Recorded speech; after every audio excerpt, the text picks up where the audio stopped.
আজকে Hulk hotel open, গ্রাহক আইলে ডিসকাউন্ট।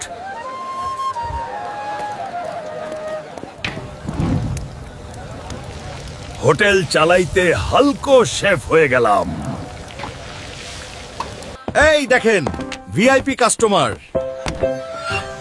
আসেন ভাই আসেন। আজকে অনেক ক্ষুধা। আমারে থামাইতে পারবা না।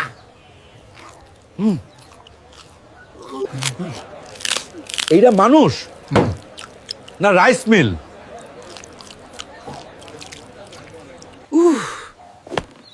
মানিব্যাগটা বাসায় রেখে আসছি। আমার তো পকেটই নাই থাই। খাইলা সব?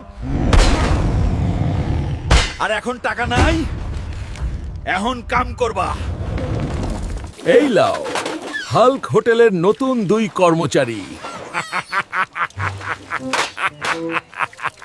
সবাই হাল্ক মামার পেজটা লাইক, শেয়ার আর ফলো করে দিও। নতুন নতুন ভিডিও আসতেছে।